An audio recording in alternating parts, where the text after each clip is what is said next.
In a mysterious magical world full of secrets and mysteries, every 60 years, a legendary ritual is repeated to choose the new princess who will rule this world instead of the current princess, Kokiri, who has ruled for years with justice and magic. When this ritual comes, the 12 Shinsho, who have sworn eternal loyalty, not to just anyone, but to Princess Kokiri herself, who always stands on the front lines to protect the world from collapse, step in. These Shinsho are not ordinary people. They are masters of power, skill, and loyalty. Their sole mission is to find the next princess before Kokuri's time runs out and she falls into a deep slumber, which is only 3 days away. But far from magic in these realms, in another world much like ours, lives a boy named Arida, an ordinary, shy, quiet teenager who hates crowds and avoids people. He wakes up, tidies his room, and gets dressed quickly to catch his new school. His sister enters and tells him breakfast is ready and nags him a bit, while he greets his mom and rushes out the door. His sister looks at him with worry and wishes him a good day, seeing that he's still alone. His mom reassures her, saying not to worry. He's found a friend to share his day and change the painful past that broke his heart. As Arida walks to school among the crowd of students, his head is down, unable to face anyone,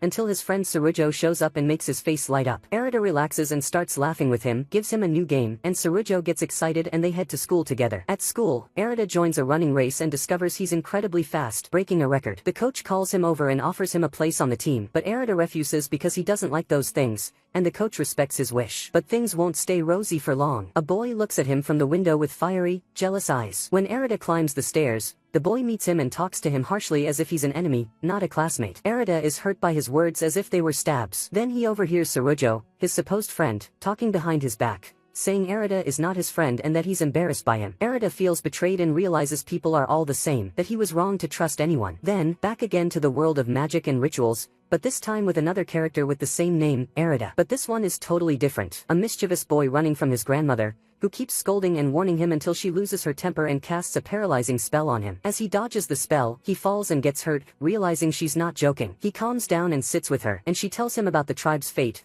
that he must disguise himself as a girl and act as the new princess because their tribe hasn't had any girls in 30 years. Arida refuses the idea completely and shouts, saying, I'm a man and I'll stay that way. His grandmother gets fed up and says she was wrong to consider him a man and should have raised him as a girl. Arida boils with anger and says, even if I go along with your plan, if they find out, they'll kill me. She replies, they'll kill all of us if we don't send a girl. He begins to think and feels the responsibility, deciding to sacrifice himself to protect his tribe, which is protected by the sword of Hayagami. If that sword breaks, the whole world will turn into fire and ruin. He picks up the sword hanging on the wall and plays with it in front of his grandmother, who freaks out and panics, while he deliberately teases her, tossing it from one hand to another. She collapses to the ground from the shock, because that is the actual Hayagami sword. Arida feels guilty and decides to go to the tent with Katuha, the girl who will prepare him to look like a girl and travel as a fake princess until his grandmother finds a real replacement in 3 days. Katuha gives him a magic necklace from her days serving Princess Kokiri and tells him to be careful, and they head together to the grand reception ceremony. On the way, he whispers to her to return to the tribe and make the people leave the area in case he gets exposed, so they'll be safe. The ritual begins, and Arida bows to Princess Kokiri, but inside he's in turmoil, unable to keep up the lie, yet forced to continue. Suddenly, Kanagi, one of the Shinsho, emerges and kills the princess instantly. Arida screams in his manly voice, and Kanagi realizes he's a boy, not a girl, and says, I was going to kill you anyway, boy or girl. Kokiri tries to protect herself and, with her remaining strength, creates a barrier to guard her worn-out soul. Arida calls out to the other Shinsho, but none of them move. It's as if they were all in on it. Kanagi announces the 12 Shinsho's rebellion against Kokuri's rule. Arida realizes the betrayal and flees the scene. Kanagi chases after him and announces to the people that the new princess is a fraud, a boy named Arida who tried to deceive them and is the one who killed the princess. The people believe it, and the news spreads like wildfire. Arida runs into the cursed forest, Kando Forest, full of legends. As soon as he enters, something strange happens. His body floats, and he sees the entire world from above. Suddenly, the other Arida from the human world appears before him, and everything switches. The two Aridas swap places. Arida from the human world ends up in the magical world, while the other disappears, his whereabouts unknown. Arida from the human world finds himself in the forest, panics, and tries to leave. But as soon as he steps out, the Shinsho are waiting and fire arrows at him. He rushes back into the forest, and they hesitate to enter. Luckily, Katuha enters and finds him, takes him back to the tribe, and tells the grandmother that her grandson lost his memory. But he tells them, I'm not the person you're talking about. The grandmother is puzzled and notices something is definitely off. She connects it to the forest and confirms that the souls have switched. Arida asks if there's a way back to his world, and she tells him there isn't. The boy gets angry and says he doesn't want to live here as a traitor and killer. The grandmother believes her real grandson could never do such a thing and tells him Arida didn't kill the princess. Something is wrong. Then comes the moment of confrontation. The Shinsho arrive and threaten the grandmother, demanding Arida. Katuha is tied up and threatened, but Arida steps in and says, I'm the Arata you're looking for. When he realizes they'll kill him, he grabs the Hayagami sword from the wall, and as soon as he does, the sword glows with light. The Shinsho are shocked and say that this sword only responds to the chosen one. The grandmother tells him the secret word, and as soon as he says it, a magical shield emerges from the sword around him, protecting him from any attack. And Kanagi, as he saw the energy coming out of the sword, his eyes widened in disbelief, and he kept thinking and thinking. After a moment, he fell silent and went to put the sword back in its place, as if trying to understand. How did that sword choose Arata? That's not normal. But just as he returned the sword, the house they were in collapsed on top of them. The house literally fell from the power of the sword. So the soldiers didn't wait, they grabbed Kanagi and ran out to check on him.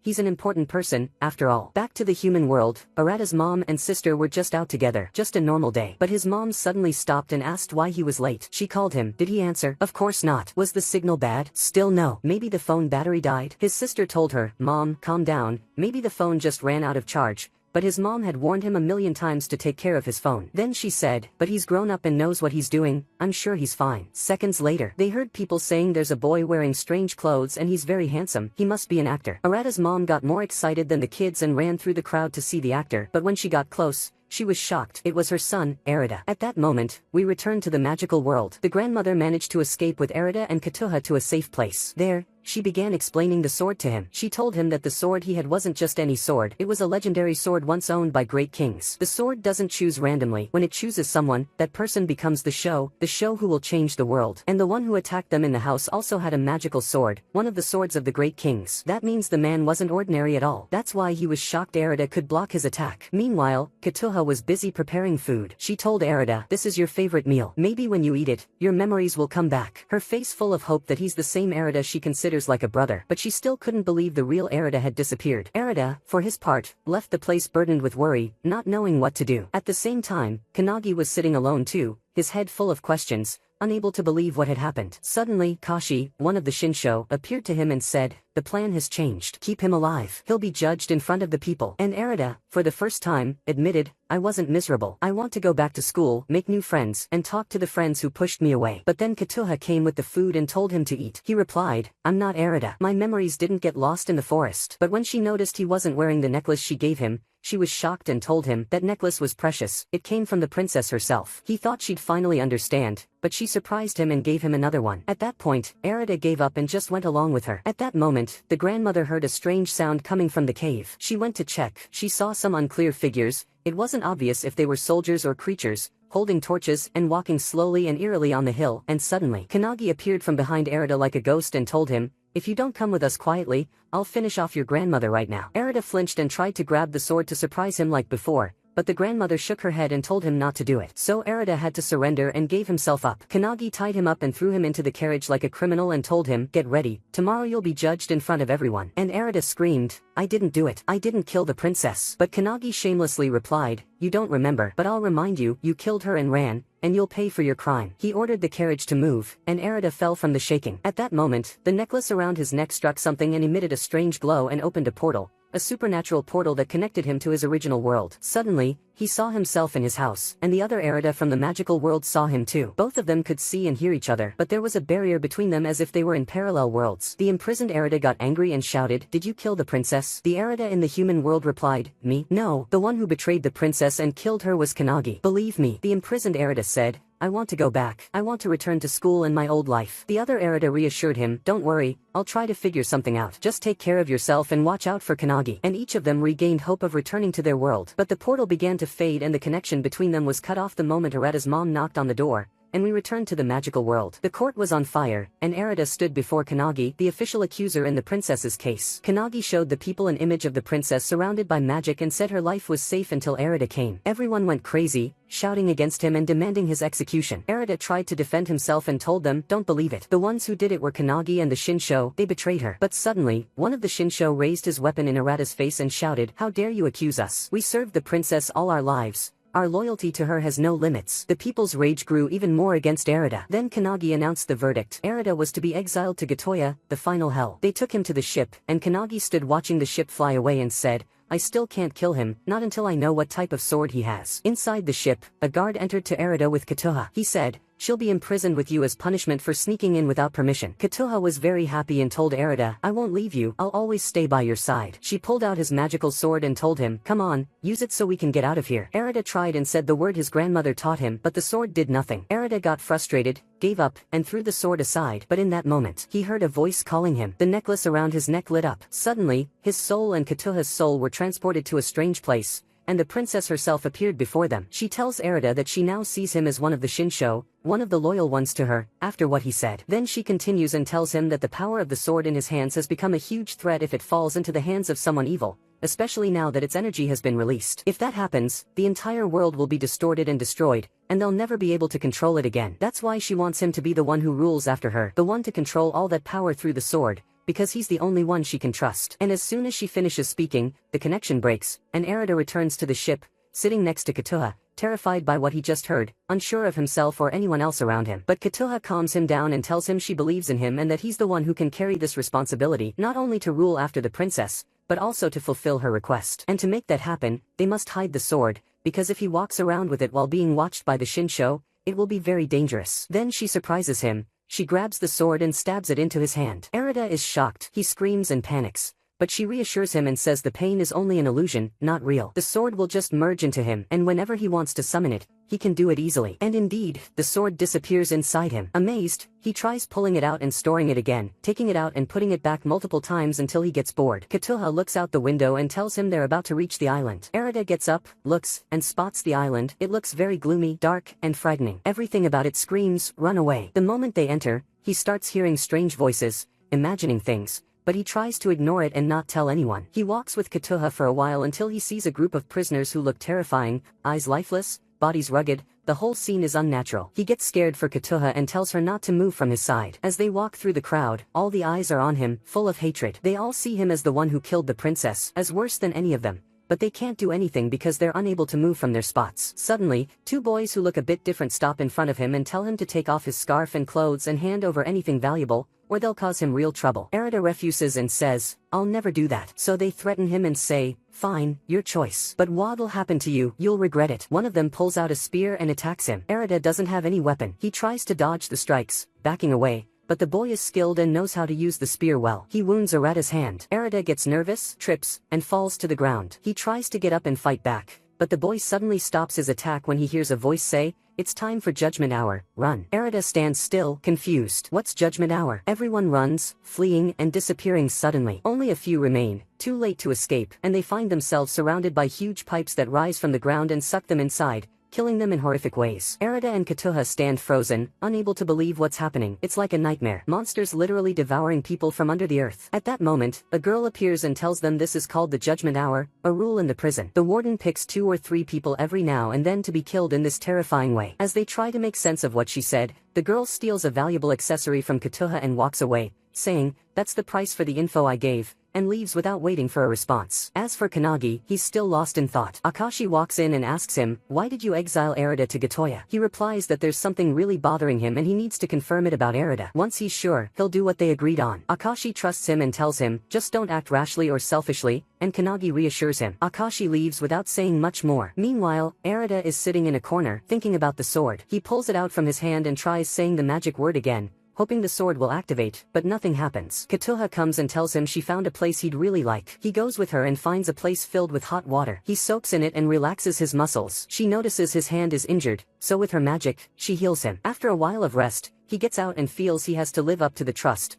especially after Katuha practically risked her life to come with him. He needs to take care of her. She's the only one truly by his side and believes in his strength. Just as he's about to thank her, they hear the sound of the Judgment Hour again. But this time, the ground shakes beneath them and splits open, and Katuha falls into it. He can't catch her in time, so he rushes down to the place she fell and tries asking the prisoners, describing Katuha to them, but no one responds or helps him in any way. On top of that, a group of shady-looking people whisper among themselves the moment they see him, saying that if they cut off his head and give it to the prison warden, they'll be released. This rumor spreads around quickly. They chase after him, but he's fast and hides in a place where they can't find him. At that point, he sits down, sad, unable to move because of his leg, tired from running, and afraid he won't find Katuha. Then he hears a voice taking form as a black figure that speaks to him, asking, why are you crying? He asks it if it knows where Katuha is, but the spirit ignores his question entirely and says, You're the show that the sword chose. Will you live up to the responsibility and save the people who believed in you, or will you betray them? He doesn't know how to answer, and the conversation between them ends because the girl who had told him about the judgment hour appears again. She tells him her name is Asuma and she can help him find the missing person.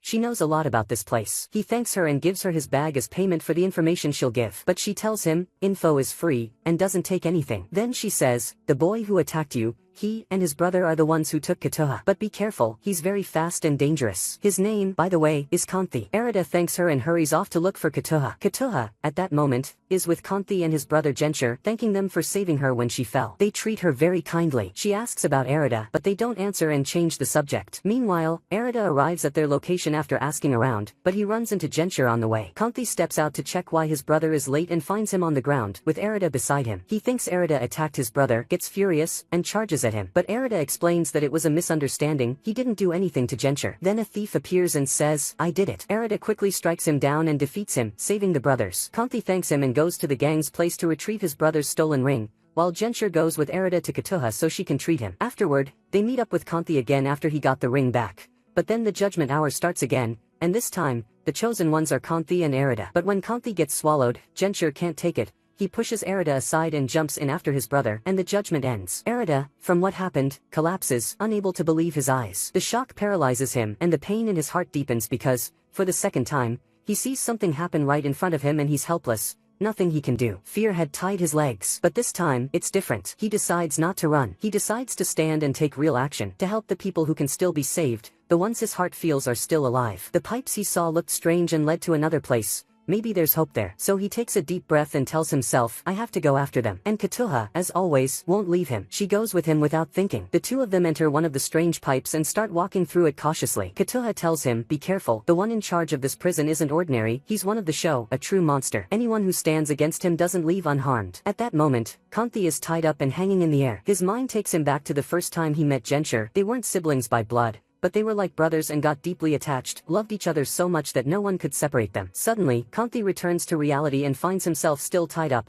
with Genshir in front of him trying to help, but it's no use. Then he hears the prison warden's voice, calling him stupid and saying he'll be judged immediately. Meanwhile, on the other side, Arata's pipe leads him to a strange place filled with many openings. He stands there confused, not knowing which way to go. He looks at Kotoha to see if she knows anything, but she's just as lost. Suddenly, the ground shakes beneath him and he falls, but he catches the edge tightly. Out of nowhere, Asuma, the girl who knows everything, appears and asks, what are you doing here? He tells her, I'm looking for the prison warden. Kanthi and Genshir are there. She says, you're crazy. This isn't a normal mission, it's suicide. He says, I have to go and save my friends. She senses his courage, returns what she stole from Kotoha, thanks him, and he continues his path with determination. At the same time, Kanthi and Genshir are being pulled tighter by the ropes. Their hands get wounded, their necks choked. Kanthi asks to see the warden so they can both get out. But the shock is that the warden tells him, if you want to leave, you have to fight your brother. Whoever wins goes free. Whoever refuses to fight, both die. They're dropped to the ground, and the warden throws them weapons. Kanthi picks his up and says, we have to fight, at least one of us can get out. And the fight begins. But Genshir can't strike him, he can't hurt his brother. Kanthi attacks him while Genshir steps back, refusing to fight. Suddenly, Erida arrives and sees what's happening. He tries to stop the warden, but the warden attacks him using the pipes spread everywhere. Erida yells at him, you're insane. Genshir and Kanthi aren't criminals, you've wronged them. But the warden laughs and says, everyone here is the same, selfish, betraying their closest ones just to survive. At that moment, Erida hears Kanthi attacking Genshir and realizes the warden is right. Kanthi says, I'm not your brother, don't say that word again. Erida remembers the friend who betrayed him at school and understands, people are like that. Betrayal, no trust. Kanthi loses control. Genshir, unwillingly, strikes him hard and knocks him to the ground. Kanthi smiles and says, you won. You get out, I'll die for you. Erida realizes he provoked him to make him win and survive. Everyone breaks down from the sight. The warden says to Genshir, you're the winner. But I saw you kill him, that's murder, and you must be punished, and ties him up again. But Erida snaps, he can't take it anymore. He yells at him, you've been toying with them the whole time. You're a liar. He attacks the pipes and tries to break Genshir's restraints. He grabs the sword and tries to activate it, but it doesn't respond. He uses it like a normal sword, slashing at the pipes, but one of them strikes him, wraps around him,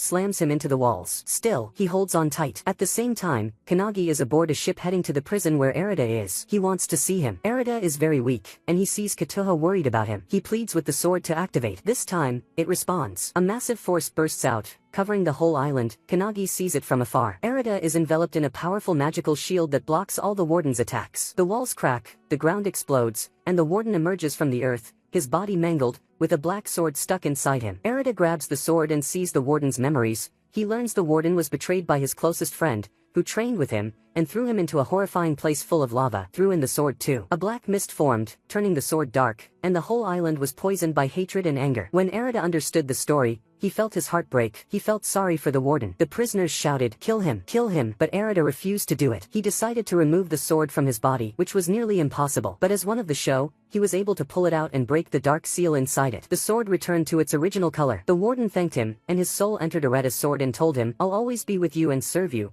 and asked him to restore the island to what it was. Indeed, Erida used the sword's power to create a storm of light that changed the island's form and purified it. He broke the chains of all the prisoners and they escaped together. But they got scared when they learned that Kannagi had arrived at the island. By chance, they found a small boat on the shore, boarded it, and headed toward the capital to free the princess. As for Erida in the human world, he starts acting very strangely. He tries to adapt to his new world, and at the same time, acts like his true self. His family is very confused by his behavior. They go along with him because the doctor said he had memory loss, since what he says and talks about isn't normal. They play along while being very worried about him, afraid he might lose his mind or never go back to how he was. His sister suspects he got into this state because of bullying at school, but his mother doesn't believe her. And as soon as Erida comes down, he says, good morning, I want to go hunting. His parents are shocked, but his dad says, hunting is great, remind me to go with you, just don't go alone. Then he looks at his wife and says, at this rate, we need to keep him out of school for a year or something so he doesn't embarrass us or cause trouble. His mom agrees. We return to the magical world and see Kannagi burdened, unable to believe what happened on the island,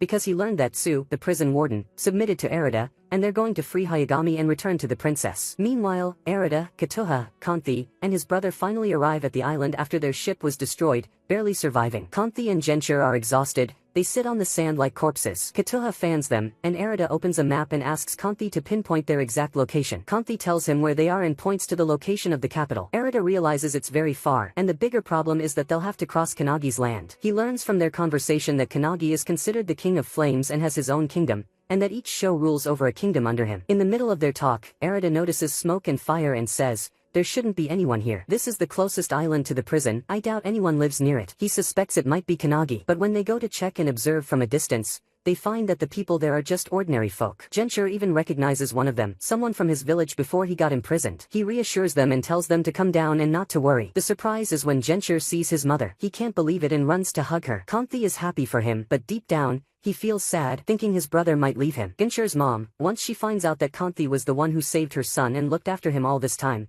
thanks him a lot and says, I don't know how to repay you for this. Erida talks to one of the villagers and asks him if there's a way to reach the capital. The man says, I'm not sure there is. But we villagers were planning to head to the borderlands to escape the chaos that's about to come because of the princess's death. Erida asks him what kind of chaos he means, and the man tells him, soon, the Shinsho will rule. There will be a war, and the strongest among them will become king. The war will bring destruction and chaos, and it's best to avoid it. He tells them to get ready because they'll all be migrating soon to the borderlands, and they need to hurry because the path opens only at a certain time. So they prepare themselves and head out. They reach a place with a waterfall. The water recedes and reveals a path, which is the road to the borderlands. But Erida refuses to go with them because that's not the road to the capital. Genshir says goodbye and wishes them a safe journey. Then he tells his brother Kanthi to get ready so they can cross the path, grabs his hand, and walks with him. But Kanthi suddenly stops and refuses to move. Genshir tries to understand what's going on, but at that moment, the water starts coming back. Their mom panics, afraid the path will close, so she grabs Genshir and runs back quickly. The waterfall returns to normal. Kanthi waves goodbye to Genshir and tells him to stay with their mother and never leave her. Genshir starts crying because it's the last time he'll see his brother. Kanthi, Erida, and Katoha are shocked by what Kanthi did. They ask him why,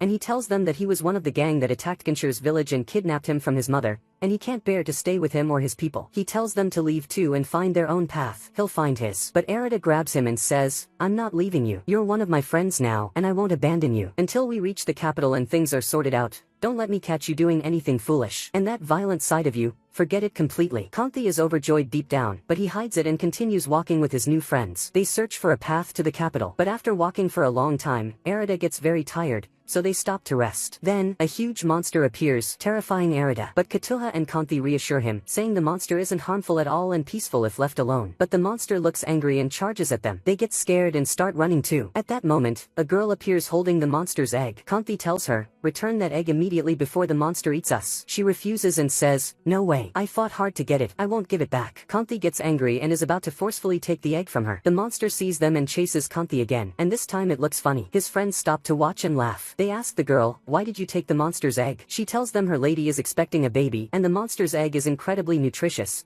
If she eats it now, the baby will be born healthy. But while she's talking, the egg hatches. The girl starts crying. After all that effort, the egg hatched and it was all for nothing. While they're talking, they hear movement around them, and a man on a horse appears. He knows the girl, and Kanthi is behind him. They take Erida to the man's house. His name is Uhoki, because Erida had fainted from exhaustion. There, Uhoki's wife takes care of him because he has a high fever. When he wakes up, Kanthi tells him that Uhoki turns out to be one of the loyal show servants. And not just any show. He serves Kannagi directly. Arata's true identity must not be revealed to him or it'll be a disaster. Uhoki turns out to be a kind man who helps Erida and sits to talk with him for a while. Meanwhile, Kannagi hears disastrous news. Most of his followers have died. There's barely anyone left around him. He finds someone taking his last breath and tries to get any information from him. The man only says one word, Akashi. Kannagi's mind spirals. He suspects Akashi did this to his followers because he wants to seize power. He starts thinking about what to do and decides he must go to Uhoki's village, his loyal servant, before something happens to him. But Akashi had already gone ahead and reached Uhoki's village, where he tells him the truth about Kannagi, that he's the one who killed the princess, and offers Uhoki to leave Kannagi's service and serve him instead. But Uhoki turns out to be extremely loyal to Kannagi. He tells him, I don't believe any of this, and even if Kannagi is responsible for everything, in the end, I swore my loyalty to him, and I'll never betray him because that's not who I am. I'll face the consequences with him. Akashi gets very frustrated and tries again to convince him to serve him instead. But Uhoki stands by his word and refuses to betray Kannagi. At that point, Akashi traps both Uhoki and his wife. He surrounds his wife with sharp objects that could kill her with just one move. He threatens him and says, I know your wife is expecting a baby now, but if you refuse to serve me, your wife and child will die. That's when Uhoki realizes he has no choice. Akashi came to make him submit by force or by threat. So he asks him one last question, why are you doing all this? Akashi replies, I plan to become king. I've already made 6 servants like you submit to me. Erida is watching everything from behind the curtain, feeling like he must intervene. Carefully, he starts trying to draw his sword. When Uhoki senses him, he quickly tells Akashi that he agrees to submit, but only if he doesn't harm his wife, child, village, or guests. Akashi agrees. At that moment, Uhoki draws his sword and places his soul into it. The soul then transfers to Akashi's sword and becomes bound to serve him, just like what happened with the prison warden who chose to serve Erida and entered his sword. But Akashi doesn't keep his word. As soon as he gets his 7th servant, he kills Vio, Uhoki's wife. Erida hears her scream from behind the curtain, and he cuts through it and rushes out to confront Akashi. But that's when Kannagi arrives. When he sees Vio dead, he realizes he came too late. He mourns for his loyal friend and his wife, and he becomes furious with Akashi. He asks him, why did you do this? Akashi calmly replies, for the throne. Isn't this what we're supposed to fight over? The strongest among us should rule. That's exactly what I'm doing. Kannagi loses it. He starts fighting with Akashi. Both are extremely powerful. No one can handle them, and they can't overpower each other either. Every strike is blocked. Kannagi stands burning with rage. Akashi provokes him, reminding him of Umis, the woman he loved, saying, Umis loved you deeply, but you were the reason she died. Kannagi gets enraged, yells, and lashes out with wild attacks. Akashi shows him the 7 servants he stole from him and tells him, the battle ended a long time ago. What you're doing now is meaningless. All that's left is for me to take your sword's power and add it to mine. At that moment, Kannagi remembers himself as a child. Akashi was older than him, like a big brother, training him in battle. He's deeply moved and asks Akashi, why did you do this? Akashi looks at him and says, you're the one who started it. You betrayed us first. You have to face the consequences. He keeps attacking and tells him, I'm not planning to kill you. Just beat you down until you submit to me and surrender. But Erida steps in and stops Akashi, saying, you're cruel and unjust. How could you hurt the people close to you and even kill innocent ones? Akashi looks at him coldly and says, soon you'll become just like me, I'm sure of it. You have the throne in mind, and you want to rule too. Then he looks at Kannagi and says, my time here is up, but I'll return soon. Before leaving, he takes the power from Kannagi's sword. All that's left is to make Kannagi submit, but he enjoys seeing him weak and humiliated for a while. Then, in a flash, he disappears. The young girl who worked for Uhoki comes to Kannagi and begs him to bring her master back. But Kannagi snaps at her, saying, Uhoki can't return. Once someone submits, they can never come back. They're trapped forever like the dead. He clearly looks heartbroken. Erida goes to scold him and says, you have the nerve to be sad and depressed after everything you did? You don't want to face the consequences after killing the princess and causing the uprising? What did you expect would happen? Kannagi responds coldly, pushes Erida's hand away, and says, I did all this because I had a goal, not because of the uprising or the throne. Then he leaves. Erida also falls into a state of depression, wandering aimlessly, not knowing where he's going. Kanthi catches up to him and reminds him that they have a mission, to reach the capital and for him to take the throne and become king. But Arida gets angry and says, "I'm not becoming a king, and I'm not ruling. This isn't my place." At the same time, Arida in the human world is living happily. By coincidence, he looks out the window and sees a boy watching his house. It's Sarujo. As soon as he spots Arida, he runs away, embarrassed. Arida chases after him and asks, "Who are you?" Sarujo says, "It's normal, you're a copy of me now. But I don't want anything," and he returns Arida's game to him, looking really sad, then walks away. Meanwhile, Arida in the magical world is sitting, depressed and upset with himself, because once again, he couldn't face what happened. He had a chance to act, but he was afraid and weak. Kanthi tries to help him and provokes him with harsh words to make him angry and push him to fight back. He tells him all sorts of things, calling him weak, saying no one will ever love him or acknowledge him. It's the same exact phrase he once heard from Kato, the classmate who hated him back at school, before he came to this world. That phrase really gets to him. It makes him stand up and say, "I'm not a coward, I'll live up to my word and my promise to the princess. I'll fight to take the throne and save the world." He raises his sword to the sky and says the magic word. At that moment, his sword shines with a yellow light across the entire island. Kanagi sees it from a very far distance. Arida starts regaining hope bit by bit. He goes and tells the young girl that he will bring a Hoki back once he saves the world, and when the princess's spirit returns, maybe she'll help bring him back. The girl thanks him and wishes him success in his mission and to save the world. As for Arida in the human world, he immediately decides to go to school and see with his own eyes how the real Arida is living and what he's doing. Maybe he'll find answers to all the questions exploding in his head. There, he meets a strange boy named Kato, who from the very first second clearly doesn't like him and bullies him at every opportunity he gets. But Arida doesn't understand anything that's happening because, simply, this isn't his world at all. Everything around him is new. The strangest part is that he sees a picture of himself and Kato together as if they were friends. So he decides to talk to him and try to learn more, especially since they believe he has memory loss and he's desperate for any clue that might bring him back to his real identity. But Kato reacts aggressively and arrogantly, treating Arida like an enemy. At that moment, Arida's mother arrives, pulls him away, and tells him he has to go speak to the principal about his condition. He goes with her, and she explains to the principal that the boy's situation is very difficult. He lost his memory and is acting strangely. She asks him to treat Arida specially until he recovers and returns to normal. The principal understands and wishes him a full recovery, then lets him go. After that, Arida begins exploring the school to see it with his own eyes and tries to connect the events. But the surprise comes when Kato's friends approach him and tell him that Kato wants to see him on the rooftop. He goes with them with good intentions,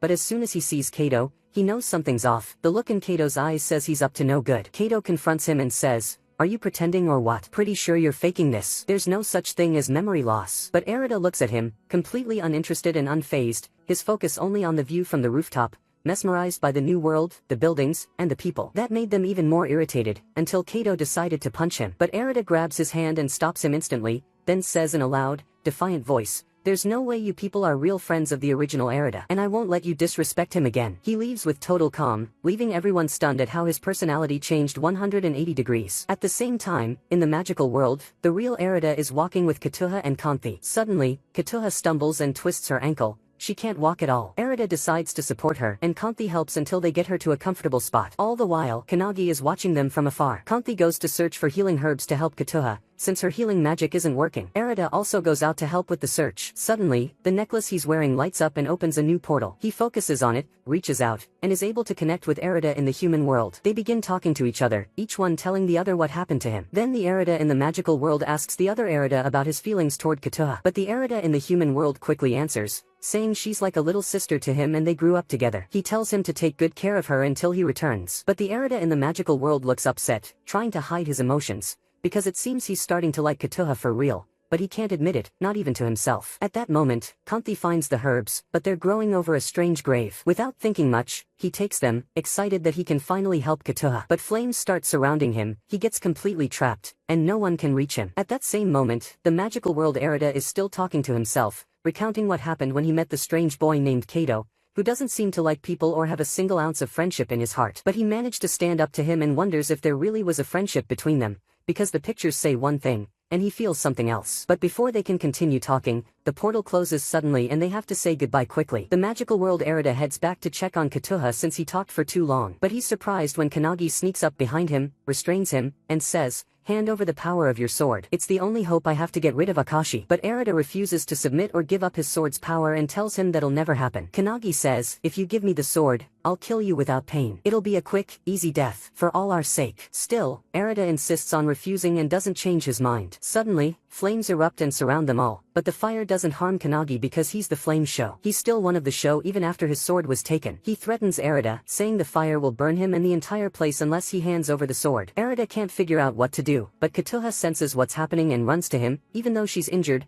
begging Kannagi not to hurt Erida. But the fire surrounds her too, and she becomes very afraid. At that moment, Kannagi remembers a scene of his beloved trapped in fire. He stands frozen, unable to move. Kanthi also arrives at the same time and sees Katuha surrounded by flames. But Erida decides not to freeze like a statue. He must act. He walks into the fire and sits next to Katuha, saying, "Then let the fire burn us both." Kannagi sees this and breaks down. He jumps into the fire and saves them both. He remembers when he was a child and his father brought him 2 servants, saying they would become the Palisades. Those 2 were Akashi and Umis, the girl he loved. He remembers Akashi, whom he treated like an older brother, training him, and Umis encouraging him, saying he had to train hard to protect the ones he loved when he grew up. But years passed, they grew up, and then came betrayal in the palace. The people turned against them, and he, Umis, and Akashi had to flee. They reached a lift that could only fit 2 people, and the only one who knew that was Akashi. He let them get inside and stayed behind to fight off the pursuers and slow them down. He asked Kannagi one last favor, to take care of Umis. Kannagi activated the lift, and he and Umis escaped. But things worsened. They had no place to go. They kept walking until they were exhausted and reached Uhoki's village, where Uhoki saved them. But Kannagi became very sick and developed a high fever. He needed certain herbs to recover. Umis became worried and decided to go look for the herbs herself, even though they warned her that the land she'd go to was dangerously volatile. Suddenly, the ground ignited, and her life was at risk. But she didn't care. She went anyway and didn't come back. When Kannagi found out, he chased after her despite his illness. He saw her trapped in the fire, tried to save her, but the flames kept him away and killed her in an instant. He was devastated and tried to speak to the land.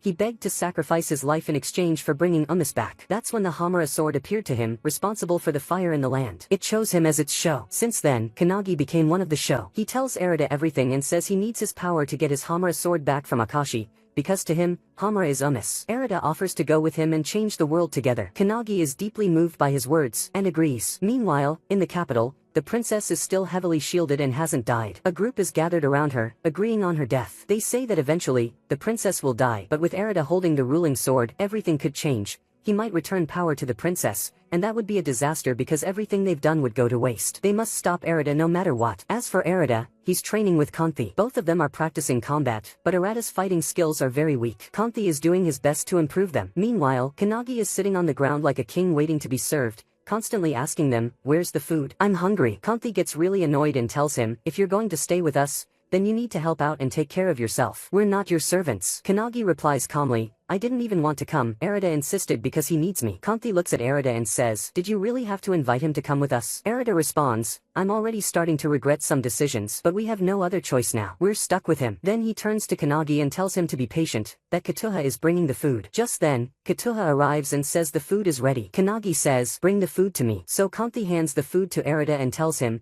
"Since you invited him, you deal with him. Go serve him." Erida stores his sword inside his hand so he can carry the food, but Kannagi stares at the sword with a piercing gaze, like his eyes could pop out. Back in the human world, Kato returns home, throws his bag on the bed, and starts smashing everything in his room, remembering the blow Erida gave him earlier on the rooftop. By accident, a photo of him with Erida as children falls to the floor. He stomps on it in anger. Meanwhile, Erida returns home. His mother excitedly rushes to him and asks how school went. He says, "Nothing special happened, and that's it." She feels disappointed and returns to her chores. Erida goes upstairs, and his sister stops him on the stairs. She tells him to treat their mother better. She's been worried about him all day, and all he gave her were a few words. She also tells him he needs to get used to calling her mom, instead of speaking to her formally. He feels guilty, his heart aches for his mother, but he's not used to having a family, especially a mother. He goes to his room and thinks about everything that happened at school. At that moment, he spots Sarujo passing under his window, standing and staring like usual. When he sees Erida, he runs. Erida goes after him and asks, "Who are you? Why do you always run when you see me?" Sarujo tells him, "I know you heard me that day when I talked badly about you, but I didn't mean it. If I had said you were my friend, Kato and his gang would have targeted me. I know I'm weak, and I'm sorry." He starts crying. Erida feels sorry for him and says, "It's okay. I forgive you. Honestly, I don't remember what you did, but I still forgive you. What matters now is, do you know where Kato lives?" As for Kato, he storms out of his house angrily, but his father stops him and yells at him about the state he's in,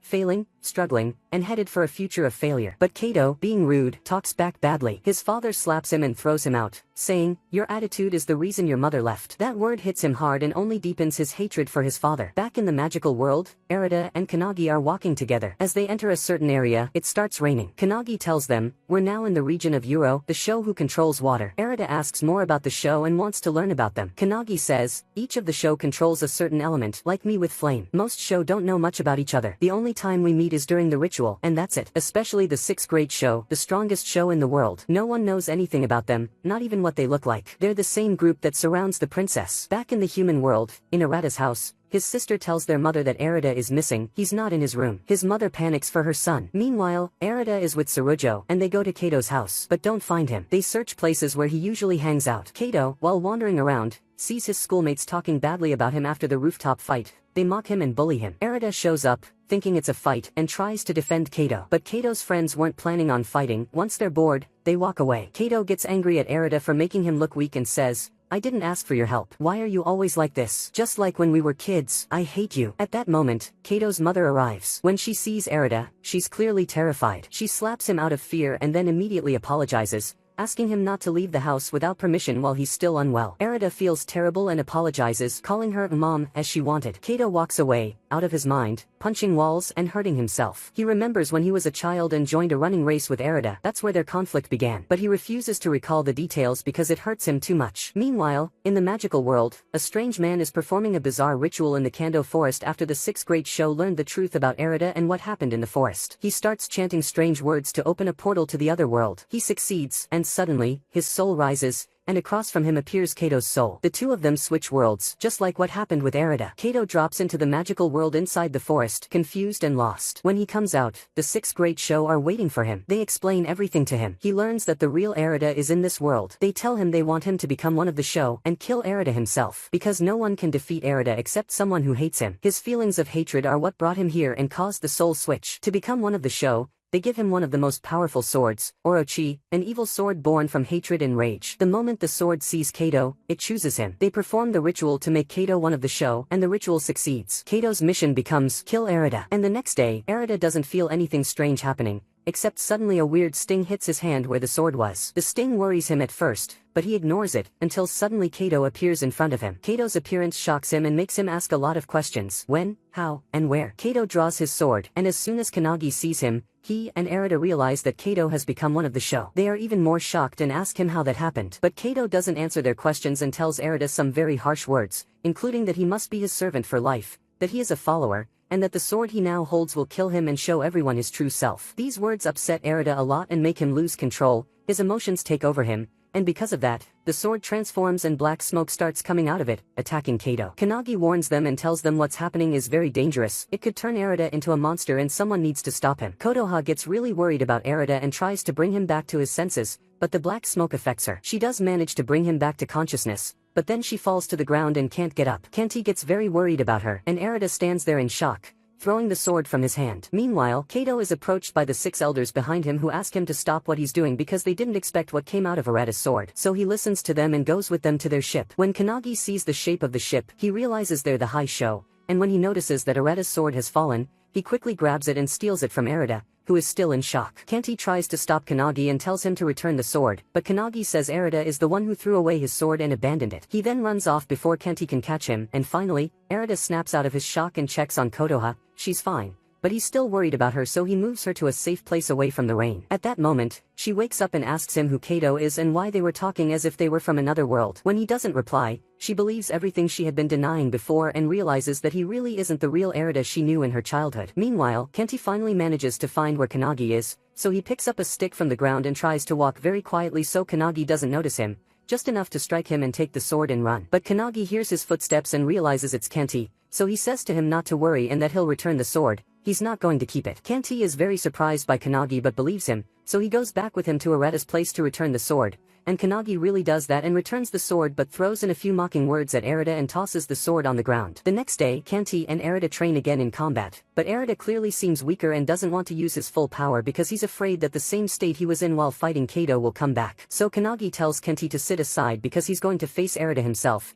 and he starts saying very provoking words to him to annoy and anger him. Erida tries to keep control because he knows the purpose behind all those words. Kanagi, getting angry, throws Arata's sword very far and tells him if he can't get his sword back, then he's weak and won't continue with them, they'll leave him. Kenti is shocked by what they're doing, and when he goes to look at the sword, he finds it's fallen in a very far place and asks Erida, "What will you do?" Erida, without thinking, goes to where the sword is to bring it back, but he is surprised to find a wolf holding the sword in its mouth and refusing to return it, running away with it. Erida, without thinking, runs after his sword, and the wolf literally leads him all around the island, but he still doesn't give up. Meanwhile, Kato is still on the ship and remembers his problem with Erida. When he was a very fast athlete and had an important race, he thought the best person to compete against was his friend Erida because he didn't like weak competitions. Near the finish line, Erida decided to slow down so that Kato would win. Kato got very irritated and angry, thinking Erida was belittling him and not acknowledging him, so he slowed down and made him win by force, and from that moment, they became enemies. As for Erida, he manages to get his sword back, which makes Kanagi very happy,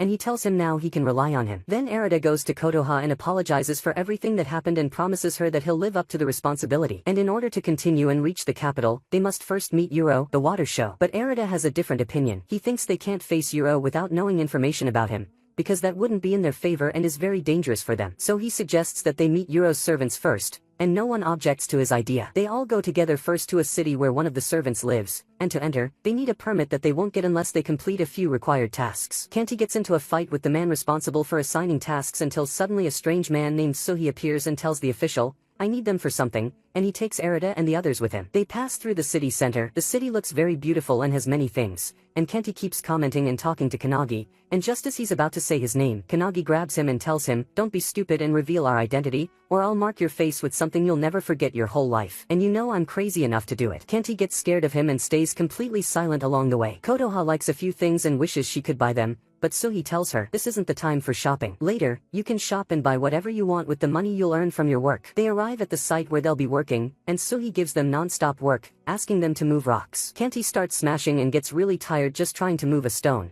but he's surprised to see Kanagi carrying several bricks at once and moving them. So he yells at him and says, "Why are you the one not working?" Kanagi replies, "Who told you I'm free? I'm moving rocks too, idiot. No one told you to carry the big ones." As for Erida, he feels like this way he won't be able to reach Yuro's servant. He tries to think what to do and how he can benefit from Suhi, so he goes to think alone away from the work. At that moment, he sees Kotoha working, washing laundry with the other girls. He goes to talk to her, but she gets nervous and doesn't know how to speak to him since she learned he's not the Erida she knew from before. He's a stranger. So she speaks to him in a very formal way, considering he's one of the show. As for Kato, at that time he was still on the ship talking to one of the high show, who told him a bit about the system and said that the power of the Shinsho is called the Kami, and the princess is the one controlling it. When what happened did happen and they betrayed the princess, a part of the Kami was released, not all of it. Now they have a new problem. They show him some pictures of dead people, and among them is a picture of Akashi killing those people, and there's a new mission for Kato that the show are about to tell him about. And we go back to Erida, who after finishing work went out a bit into the city and by coincidence ran into Suhi. He goes to talk to him a little and asks if he knows anything about the show Yuro. Suhi tells him, "Yuro is one of the best show I've ever known, a good person who strives for perfection in everything. Because of him, our city was built and became known as the ideal city in everything." After that, they return to work, and there they see a small boy working with them moving rocks. The supervisor yells at him and slaps him because the boy, Rika, broke the expensive cart used to move the rocks. But Rika objects and says, "I didn't do that," and Kanti and Erida intervene and push the crazy supervisor away from the boy and defend him, but it's no use. The supervisor insists on his opinion and even fires Rika. Rika begs him to change his mind because he needs the money, but the supervisor refuses. Kanti gets angry and goes to attack the supervisor and hit him, but Suhi comes and says, "Fighting is forbidden here," and dismisses all of them and ends the day. As they leave, they talk to Rika and ask him about his family, but they are all dead and he has no one, and he's treated horribly here in the city. Erida gets irritated and loudly says, "This city isn't ideal or anything," and Suhi hears that by coincidence and stands there eavesdropping on them. Kanti offers Rika to come with them and not worry about money. At that moment, Kanagi notices Suhi is eavesdropping on them, so he comes out to speak with him, and the two already know each other from before. Kanagi asks him about Heiko, Yuro's servant. He replies, Heiko is very curious about Erida and wants to meet him. Kanti prepares dinner, and they all sit together to eat. Rika thanks them and says, "I haven't felt this way in a long time," and they all have a great time together. As for Kato, something goes wrong with his ship, and when he goes out to see what's happening, he finds that Akashi is the one who caused the problem. So he draws his sword and descends from the ship and offers Akashi that they form a team. Their enemies, Kanagi and Erida, are close to each other, but Akashi acts superior and despises him a lot, seeing him as a weak, useless person and refuses to form a team with him. But Kato insists, so Akashi replies, "You'll never be able to defeat Erida because you're controlled by your ghost. I have to rid you of it." And suddenly, he plucks out one of Kato's eyes without mercy. Erida finishes his work and goes to Suhi to ask for permission to leave, but Suhi tells him that name is the alias. The real name is Heiko, servant of the show Yuro. So Erida draws his sword and activates his defense barrier. When Heiko sees the barrier, he's sure of Erita's power and makes him a request, to fight the show Yuro and return him to the old self they used to know. In return, he will become his subordinate. The next day, they head straight to the island where the show Yuro is, and we see Yuro talking to his mother, who is inside a huge unmoving water orb. He tells her that he's very close to taking power and becoming king, and that he'll make her happy. As for Erida and his friends, they reach Yuro's palace but refuse to enter without a plan. So they move away from the palace and go wait at a distance,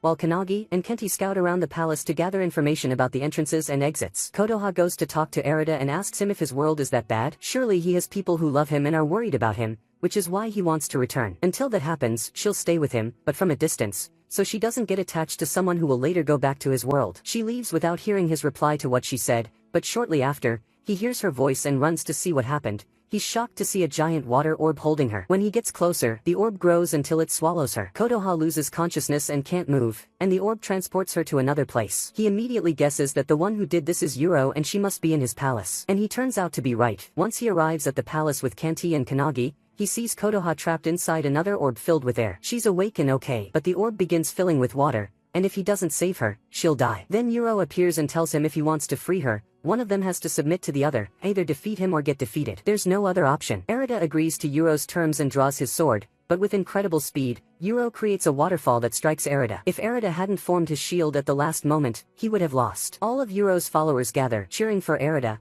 hoping he will bring Yuro back to his old self and clear all the toxic thoughts from his mind. Meanwhile, we see Akashi and Kato. After everything that happened, they're not shocked. Kato just gets up like nothing happened and keeps begging Akashi to help him defeat Erida, telling him that if Erida loses, he's willing to give him his other eye. Akashi likes what he hears and rewards him by giving him back his eye. Suddenly, Akashi removes one of his own eyes and gives it to Kato in place of the one he took earlier. Meanwhile, Erida is still deep in battle with Yuro. Things keep getting more difficult and tense until suddenly, Yuro casts a spell inside the water orb that traps Erida, making him unconscious. But it doesn't end there. Suddenly, Kato appears and jumps down from the ship like a hawk, lands on the ground, draws his Orshi sword, and prepares to fight Erida. But by then, Yuro has already enchanted Erida and put him into a deep sleep. When Kato sees what's happening, he asks Yuro what he did to Erida. Yuro replies that Erida is asleep now and won't wake up, and in this way, they'll make him submit while he's unaware. Kato gets angry and says, "Defeating Erida is supposed to be mine. I won't let you take that chance from me." In a moment, everything flips. The battle changes and becomes between Yuro and Kato. Kato keeps attacking Yuro, but Yuro, for a moment, doesn't even care about Kato,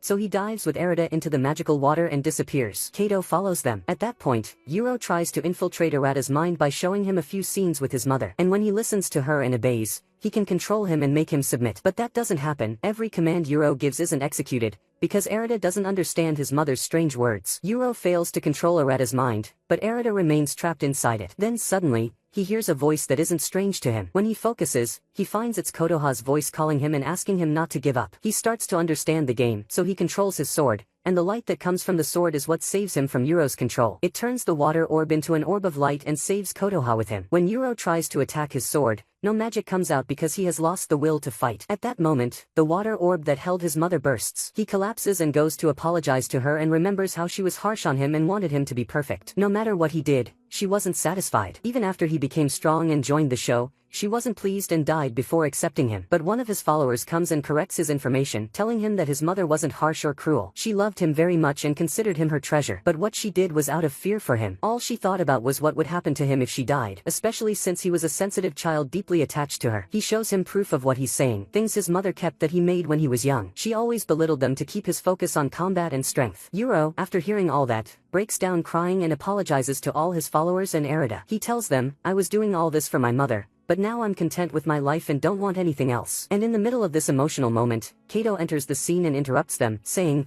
"I'm here, and I won't let you enjoy anything you're doing," then draws his sword and prepares for the final blow. So Erida steps out to talk to him, and Kato says, "Admit you're afraid of my bravery and can't face me." But Erida replies, "That's impossible. No one here is afraid of you or gives you any value." Kato yells at him, "Fight me. Turn into a monster now so you can handle facing me and let the battle ignite." Erida refuses and says, "There must be another way to change that black heart of yours. I don't want to kill you." Kato responds, "Who told you I want to change? I enjoy power and playing this role, and what I enjoy even more is your death," and then draws the Orshi sword. But the shock is that the sword evolves and becomes stronger. Everyone is stunned, and in the middle of the shock, Erida realizes that there's no other choice but to fight. He draws his sword too and prepares for battle. In a flash, Kato attacks Erida, and boom, a massive explosion occurs and sets the battle ablaze. But instead of facing him, Erida runs and escapes in fear, he needs time to think before making any move. Everyone stands watching. The 6 elders see it as a battle between light and darkness. There's no room for a third party. Even when Konoha asks Kanagi for help,